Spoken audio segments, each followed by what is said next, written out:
ये दृश्य television channels और अपने मोबाइल में देखा तो आपके मन में क्या विचार आया कि ये जो कुछ भी हुआ फतेहपुर में ये उचित है? क्या यही वो तरीका है कि सनातन धर्म के लोग अपनी रिलीजियस बिलीफ को इस तरह से इंप्लीमेंट करेंगे मकबरे मजार दरगाहों को तोड़कर? नहीं, देखिए, पहली बात बता रहा हूँ ब्रजेश जी कि जिस प्रकार से 14 अगस्त 1947 को देश बटने के बाद जो पाकिस्तान में हमारे मंदिर थे, आप देखिए क्या दुर्दशा हो गई। उसके बाद भारत में देखिए, भारत में भी जो किस प्रकार से मुगलों ने यहाँ पे जो विदेशी आक्रांता थे आकर के हमारे मंदिरों पे कब्जा करके गुम्बद बनाया, कहीं कब्जा किया, ये भी 200 साल की पुरानी घटना है।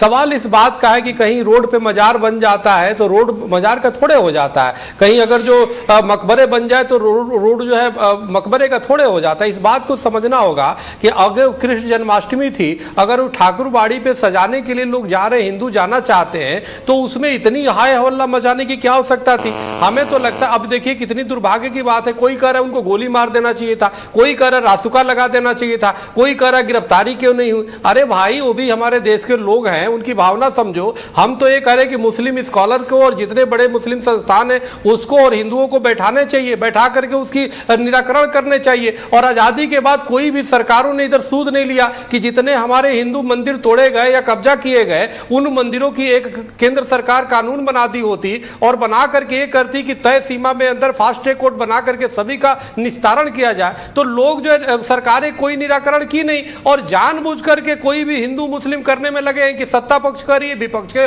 लोग हैं, विपक्ष करिए, सत्ता पक्ष के लोग हैं। अरे हम तो कहते हो भारतीय है भाई, हमारे ऐसे लोग हैं जो जिन्होंने इतिहास जो जान गए कि हमारे पे अत्याचार हुआ, अन्याय हुआ, हमारे मंदिरों को कब्जा कर लिया गया, वो लोग हैं। उसमें चाहे किसी भी पार्टी के लोग, कानून इस बात की इजाजत नहीं देता और उनको गिरफ्तारी कि किसी धार्मिक स्थल पर इस तरह से उकसाकर उन्माद की स्तर पे भीड़ लाई जाए, वायलेंस कराया जाए, तोड़फोड़ कराई जाए।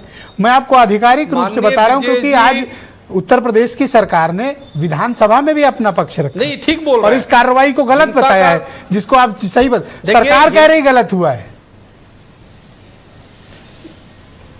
नहीं, देखिए, सरकार तो कोई भी रहे, वो तो अपनी तरीके से कार्रवाई करी, लेकिन भावना भी समझने होंगे हमें। सवाल इस बात का, राम मंदिर में मैं पक्षकार था, 60 साल के बाद निर्णय आया, एक एक मंदिर अगर इसी तरह करते रहे तो पूरे वो हो जाएगा, हमेशा विवाद रहेगा। आखिर सरकार की जिम्मेदारी थी ना, सभी सरकार जितने आई केंद्र में निश्चित रूप से निकम्मी थी, उनको बैठ करके इसका निराकरण निकालना चाहिए था कि भाई जितने हमारे सैकड़ों हजारों जो मंदिर जो कब्जा हुए या जिसपे विवाद है उसके लिए फास्ट ट्रैक कोर्ट बना देती, या तो बताते मौजूदा सरकारों को भी निकम्मा बताने लगे हैं। सफाई नहीं की आप मौजूदा सरकारों के लिए ऐसी नहीं, मैं सबकी बातें कर रहा हूं। देखो, हिंदुओं के लिए ब्रजेश जी, हिंदुओं के लिए तो एक शेर है, एक दो जख्म नहीं पूरा बदन है जख्मी, दर्द बेचारा परेशान है, उठे क्या से? यहाँ पे हमारे सरकार है लखनऊ दिल्ली में, हमारे मंदिरों को कब्जा किया जाए। अब तो लखनऊ दिल्ली में सरकारें देखिए, कोई आती है वो अपने तरीके से करती है। मैं कह रहा हूं कि एक ठोस कानून बना करके इसका निराकरण हो सकता था, लेकिन कोई कह रहा है गोली मार दो। अरे क्यों गोली मार दो भाई? बहुत शुक्रिया सर, गोली मारने की बात सर इस डिबेट में तो किसी ने नहीं की। बहुत शुक्रिया। मैं आसिम वकार को इनवाइट करता हूं इस पर चर्चा में। एमआईएम के राष्ट्रीय प्रवक्ता हैं। वकार साहब, स्वागत आपका। मैं आपसे जानना चाहता हूं, फतेहपुर की घटना जो कुछ भी हुई उसको लेकर आपकी पार्टी क्या रुख रखती है और क्या विचार